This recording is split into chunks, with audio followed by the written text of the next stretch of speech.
Back when I was 8 or 9, we had Sunday school. We had, oh, 3 or 4 classes were together, different age groups of kids.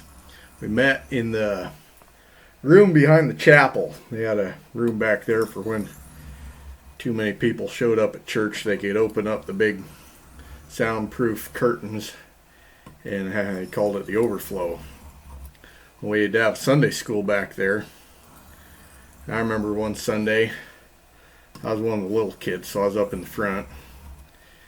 And big kids, they were in the back, leaning their chairs against the wall. I remember my brother Adam was on that row, and Garrity, and then there was some other kids in there, Trace and Kobe and Eli and Bjorn and Amanda.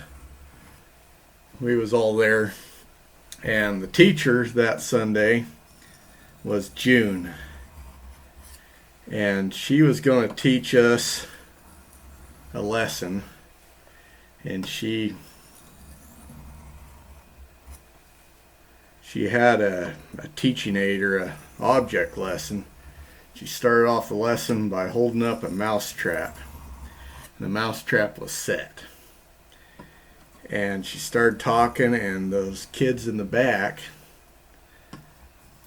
they started, they were pretty excited. I remember my brother Adam, he wadded up a tiny little piece of paper and threw it up there towards the front of the classroom.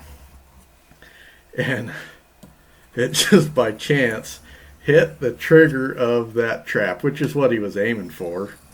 And that trap went off in June's hand, and it snapped, and she jumped about 2 feet up in the air. And boy, everybody laughed. It was pretty funny.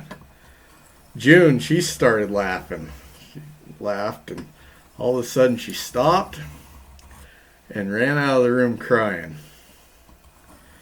And I was only 8 or 9 years old, and I remember thinking, boy, Brad married a crazy woman. I thought that right up till, I'd been married about 3 weeks. And I came home from work and nobody was home. Turns out Sarah was, she's down at the bottom of the apartment complex doing laundry. She was coming up the stairs with a basket full of laundry, and I saw her coming, so kind of dark in the apartment right about dusk, and so I got back there in our little kitchen.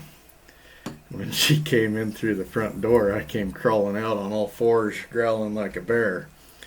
And boy, laundry just went everywhere, and she screamed and jumped, and she started laughing. And then she started crying, and she cried the rest of the night. And that's when I realized that, boy, I'd married a crazy woman too. But anyway, June ran out of the room crying. And in that classroom, they also had John and Nancy in there to kind of keep order, which I guess they hadn't been doing a very good job.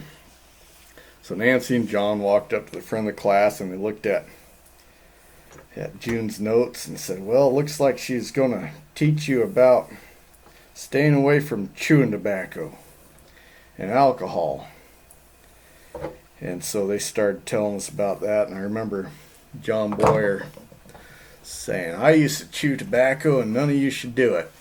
I've still got a hole in my lip from where I used to keep my chewing tobacco. And he got right down in front of me and pulled out his hairy lip and showed me that hole, and that was kind of scary. I remember just looking at those big white teeth, and it was more than an 8-year-old wanted to see right then. But I've never tried chewing tobacco since, so I guess it worked.